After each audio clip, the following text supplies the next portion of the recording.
गुरुदेवाय नमः। आप सभी को हमारा सादर प्रणाम। आज हम परम पूज्य गुरुदेव जी श्री राम शर्मा आचार्य जी द्वारा रचित हमारी वसीयत और विरासत कृति के 20वें भाग को सुनने वाले हैं, जिसका नाम है स्थूल का सूक्ष्म में परिवर्तन, सूक्ष्मीकरण।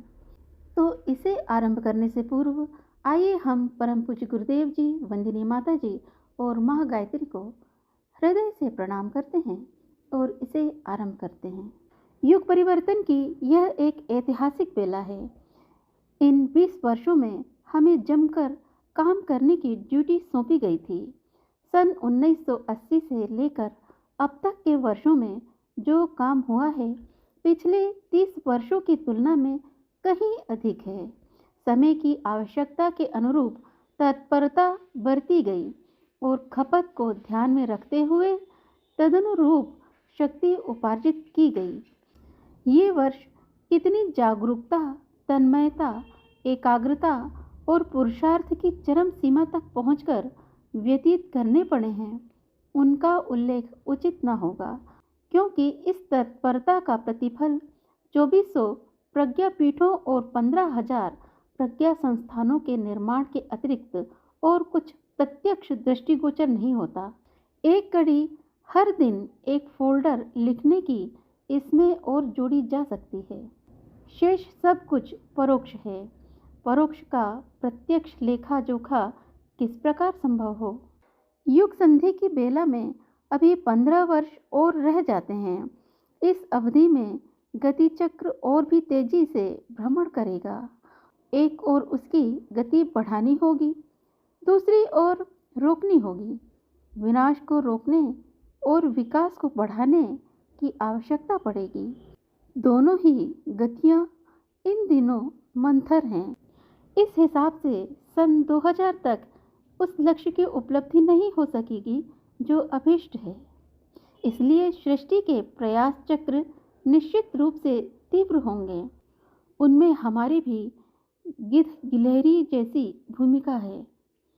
काम कौन कब क्या किस प्रकार करे, यह बात आगे की है। प्रश्न जिम्मेदारी का है। युद्ध काल में जो जिम्मेदारी सेनापति की होती है, वही खाना पकाने वाले की भी है। आपातकाल में उपेक्षा कोई भी नहीं बरतता। इस अवधि में एक साथ कई मोर्चों पर लड़ाई लड़नी होगी।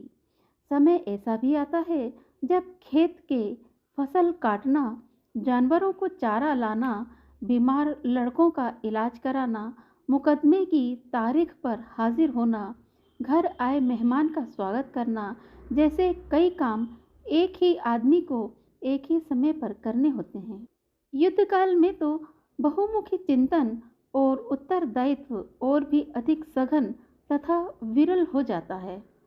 किस मोर्चे पर कितने सैनिक भेजने हैं जो लड़ रहे हैं, उनके लिए गोला बारूद कम न पड़ने देना, रसद का प्रबंध रखना, अस्पताल का दुरुस्त होना, मरे हुए सैनिकों को ठिकाने लगाना, अगले मोर्चे के लिए खाइयाँ खोदना जैसे काम बहुमुखी होते हैं।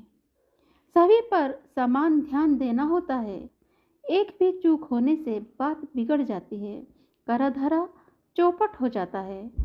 हमें अपनी प्रवृत्तियां बहुमुखी बढ़ा लेने के लिए कहा गया है। इनमें सबसे बड़ी कठिनाई स्थूल शरीर का सीमा बंधन है। यह सीमित है, सीमित क्षेत्र में ही काम कर सकता है, सीमित ही वजन उठा सकता है। काम असीमित क्षेत्र से संबंधित हैं और ऐसे हैं जिनमें एक साथ कितनों से ही वास्ता पड़ना चाहिए। यह कैसे बने? इसके लिए एक तरीका यह है कि स्थूल शरीर को बिल्कुल ही छोड़ दिया जाए और जो करना है उसे पूरी तरह एक या अनेक सूक्ष्म शरीरों से संपन्न करते रह जाए। निर्देशक को यदि यही उचित लगेगा तो उसे निपटाने में पल भर भी देर न लगेगी। स्थूल शरीरों का एक झंझट है और उनके साथ कर्म फल के भोग विधान जुड़े होते हैं। यदि लेन देन बाकी रहे तो अगले जन्म तक वह भार लदा चला जाता है और फिर खींचतान करता है। ऐसी दशा में उसके भोग भुगतते हुए जाने में निश्चिंतता रहती है। रामकृष्ण परमहंस ने आशीर्वाद वरदान बहुत दिए थे। उपार्जित पुण्य भंडार कम था। हिसाब चुकाने के लिए गले का कैंसर बुलाया गया। बेबाकी तब हुई, आदि शंकराचार्य की भी भगंदर का फोड़ा ही जान लेकर गया था। महात्मा नारायण स्वामी को भी ऐसा ही रोग सहना पड़ा। गुरु गोलवलकर कैंसर से पीड़ित होकर स्वर्गवासी हुए।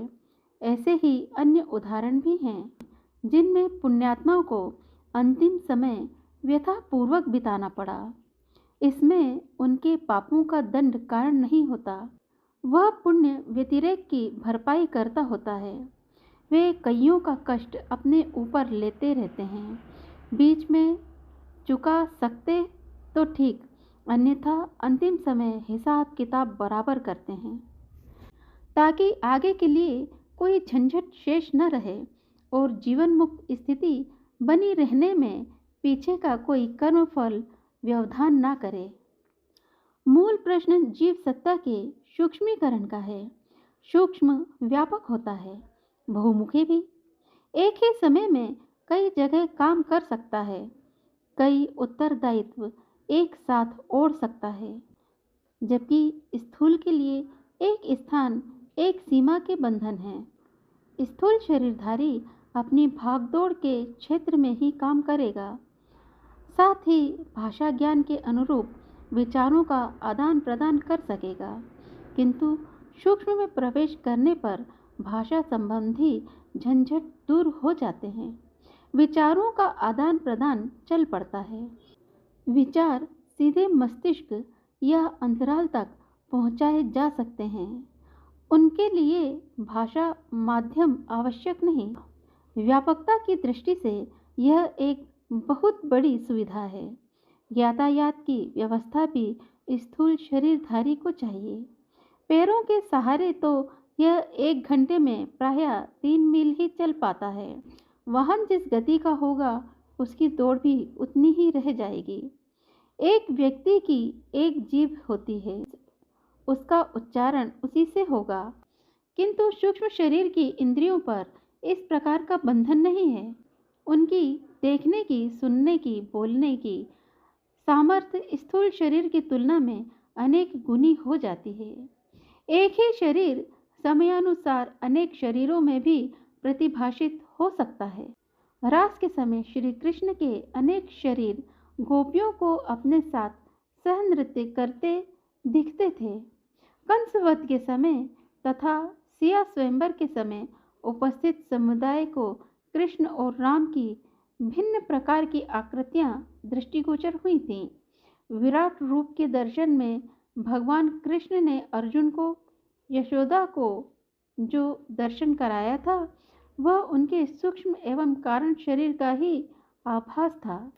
अलंकार काव्य के रूप में उसकी व्याख्या की जाती है, सो भी किसी सीमा तक ठीक ही है। यह स्थिति शरीर त्यागते ही हर किसी को उपलब्ध हो जाएगा, यह संभव नहीं। भूत प्रेत चले तो सूक्ष्म शरीर में जाते हैं, पर वे बहुत ही अनगढ़ स्थिति में रहते हैं। मात्र संबंधित लोगों को ही अपनी आवश्यकताएं बताने भर के कुछ दृश्य कठिनाई से दिखा सकते हैं। पितृ स्तर की आत्माएं उनसे कहीं अधिक सक्षम होती हैं। उनका विवेक एवं व्यवहार कहीं अधिक उदात्त होता है, इसलिए उनका सूक्ष्म शरीर पहले से ही परिष्कृत हो चुका होता है। सूक्ष्म शरीर को उच्च स्तरीय क्षमता संपन्न बनाने के लिए विशेष प्रयत्न करने पड़ते हैं। वे तपस्वी स्तर के होते हैं। सामान्य काया को सिद्ध पुरुष स्तर के बनाने के लिए अगला कदम सूक्ष्मीकरण का है। सिद्ध पुरुष अपनी काया की सीमा में रहकर जो दिव्य क्षमता अर्जित कर सकते हैं, कर लेते हैं। उसी से दूसरों की सेवा सहायता करते हैं। किंतु शरीर विकसित कर लेने वाले उन सिद्धियों के भी धनी देखे गए हैं, जिन्हें योग शास्त्र में अणिमा, महिमा, लघिमा आदि कहा गया है।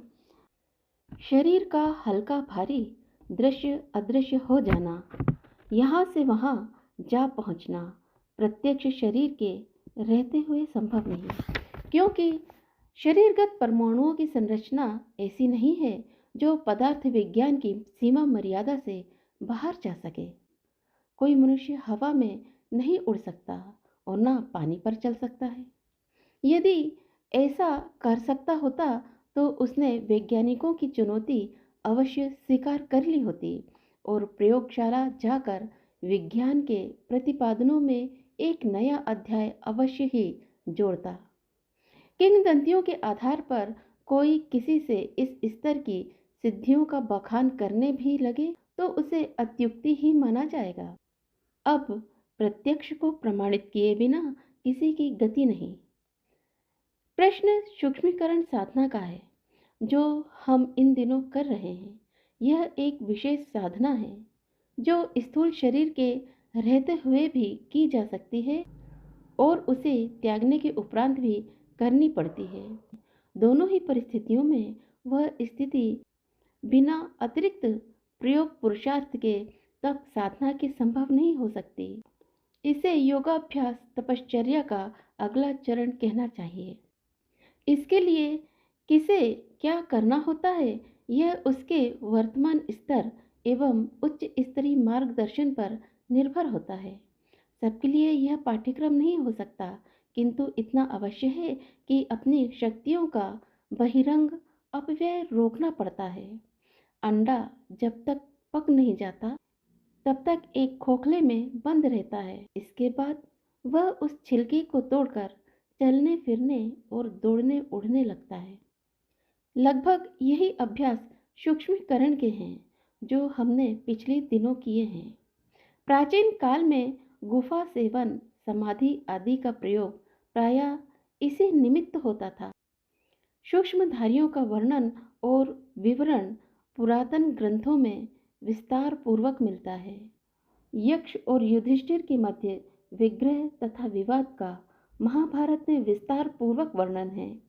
यक्ष गंधर्व ब्रह्म राक्षस जैसे कई वर्ग सूक्ष्मधारियों के थे। विक्रमादित्य के साथ 5 वीर रहते थे। शिवाजी के गण वीरभद्र कहलाते थे। भूत प्रेत जिंद मसानों की अलग ही बिरादरी थी। अलादीन का चिराग जिन्होंने पढ़ा है उन्हें इस समुदाय की गतिविधियों की जानकारी होगी। छाया पुरुष साधना में अपनी निज की शरीर से ही एक अतिरिक्त सत्ता गढ़ ली जाती है और वह एक समर्थ अदृश्य साथी सहयोगी जैसा काम करता है। इन सूक्ष्मधारियों में अधिकांश का उल्लेख हानिकारक या नैतिक दृष्टि से है स्तर पर हुआ है। संभव है जिन दिनों अतृप्त विक्षुब्ध स्तर के योद्धा रणभूमि में मरने के उपरांत ऐसे ही कुछ हो जाते रहे हों, उन दिनों युद्धों की मारकाट ही सर्वत्र संव्याप्त थी। पर साथ ही सूक्ष्मधारियों देवर्षियों का भी कम उल्लेख नहीं है। राज ऋषि और ब्रह्म ऋषि तो स्थूल शरीरधारी के ही होते थे, पर जिनकी गति सूक्ष्म शरीर में भी काम करती थी वे देवर्षि कहलाते थे। वे वायुभूत होकर विचरण करते थे, लोक लोकांतरों में जा सकते थे। जहाँ आवश्यकता अनुभव करते थे वहाँ भक्तजनों का मार्गदर्शन करने के लिए अनायास ही जा पहुँचते थे। ऋषियों में भी अन्य कईयों के ऐसे ही उल्लेख मिलते हैं। वे समय समय पर धैर्य देने मार्गदर्शन करने या जहाँ आवश्यकता समझी है वहाँ पहुँचते प्रकट हुए हैं। पैरों से चलकर जाना नहीं पड़ा है। अभी भी हिमालय के कई यात्री ऐसा विवरण सुनाते हैं कि राह भटक जाने पर कोई उन्हें उपयुक्त स्थल तक छोड़कर चला गया। कईयों ने किन्हीं गुफाओं में शिखरों पर अदृश्य योगियों के दृश्य तथा दृश्यों के अदृश्य होते हुए देखा है। तिब्बत के लामाओं की ऐसी कितनी ही कथा गाथाएं सुनी गई हैं। थियोसॉफिकल सोसाइटी की मान्यता है कि अभी हिमालय के ध्रुव केंद्र पर एक ऐसी मंडली है जो विश्व शांति में योगदान करती है। इसे उन्होंने अदृश्य सहायक नाम दिया है। यहाँ स्मरण रखने योग्य बात यह है कि यह देवर्षि समुदाय भी मनुष्यों का ही एक विकसित वर्ग है। योगियों, सिद्ध पुरुषों और महामानवों की तरह वह सेवा सहायता में दूसरों की अपेक्षा अधिक समर्थ पाया जाता है। पर यह मान बैठना गलती होगी कि वे सर्वसमर्थ हैं और किसी की भी मनोकामना को तत्काल पूरी कर सकते हैं या अमोघ वरदान दे सकते हैं। कर्मफल की वरिष्ठता सर्वोपरि है। वे भगवान ही घटा या मिटा सकते हैं। मनुष्य की सामर्थ्य से वह बाहर है। जिस प्रकार बीमार की चिकित्सा और विपत्तिग्रस्त की धनी सहायता कर सकता है, ठीक उसी प्रकार सूक्ष्मधारी देवर्षि भी समय समय पर सत्कर्मों के निमित्त बुलाने पर अथवा बिना बुलाए भी सहायता के लिए दौड़ते हैं। इससे बहुत लाभ भी मिलता है। इतने पर भी किसी को यह नहीं मान बैठना चाहिए कि पुरुषार्थ की आवश्यकता ही नहीं रही या उनके आड़े आते ही निश्चित सफलता मिल गई। ऐसा रहा होता तो लोग उन्हीं का आसरा लेकर निश्चिंत हो जाते और फिर निजी पुरुषार्थ की आवश्यकता ही ना समझते तथा निजी कर्मफल आड़े आने परिस्थितियों में बाधक होने की बात को ध्यान में ही न रखते। यहाँ एक अच्छा उदाहरण हमारे हिमालयवासी गुरुदेव का है। सूक्ष्म शरीरधारी होने के कारण ही वे उस प्रकार के वातावरण में रह पाते हैं जहाँ जीवन निर्वाह की कोई साधन नहीं है एवं समय समय पर हमारा मार्गदर्शन और सहायता करते रहते हैं। इसका अर्थ यह नहीं है कि हमें कुछ नहीं करना पड़ा, कोई कठिनाई मार्ग में आई ही नहीं, कभी सफलता मिली ही नहीं। यह भी होता रहा है, पर यह भी निश्चित है कि हम एकाकी जो कर सकते थे उसकी अपेक्षा उस दिव्य सहयोग से मनोबल बहुत बड़ा चढ़ा रहा है। उचित मार्गदर्शन मिला है। कठिनाइयों के दिनों में धैर्य और साहस यथावत स्थिर रहा है। यह कम नहीं है। इतनी ही आशा दूसरों से करनी भी चाहिए। सब काम करके कोई रख जाएगा, ऐसी आशा भगवान से भी नहीं करनी चाहिए। भूल यही होती रही कि देवी सहायता का नाम लेते ही लोग समझते हैं कि वह जादू की छड़ी घुमाई और मनचाहा काम बन गया। ऐसे ही अतिवादी लोग क्षण भर में आस्था खो बैठते देखे गए हैं। देवी शक्तियों से, सूक्ष्म शरीरों से हमें सामयिक सहायता की आशा करनी चाहिए। साथ ही अपनी जिम्मेदारियां वहन करने के लिए कटिबद्ध भी रहना चाहिए। असफलताओं तथा कठिनाइयों को अच्छा शिक्षक मानकर अगले कदम अधिक सावधानी के, अधिक बहादुरी के उठाने की तैयारी करनी चाहिए। सूक्ष्म शरीरों की शक्ति सामान्यता भी अधिक होती है।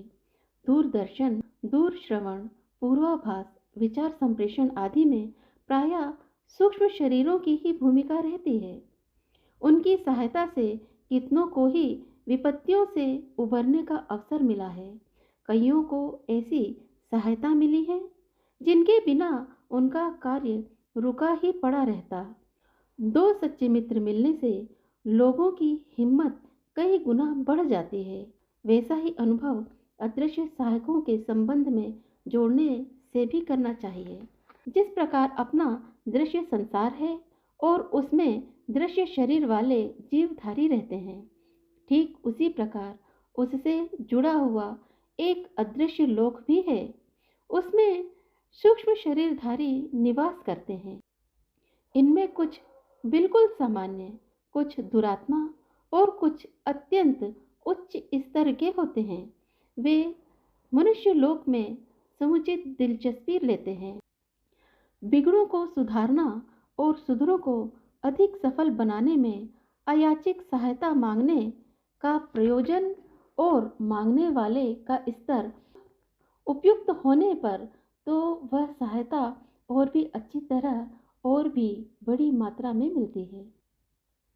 यह सूक्ष्म शरीरों की सूक्ष्म लोक की सामान्य चर्चा हुई। प्रसंग अपने आपे का है। यह विषम बेला है। इसमें प्रत्यक्ष शरीर वाले प्रत्यक्ष उपाय उपचारों से जो कर सकते हैं सो तो कर ही रहे हैं, करना भी चाहिए, पर दिखता है कि उतने भर से काम चलेगा नहीं। सशक्त सूक्ष्म शरीरों को बिगड़ों को अधिक ना बिगड़ने देने के लिए अपना जोर लगाना पड़ेगा। संभालने के लिए जो प्रक्रिया चल रही है वह पर्याप्त न होगी, उसे और भी अधिक सरल सफल बनाने के लिए अदृश्य सहायता की आवश्यकता पड़ेगी।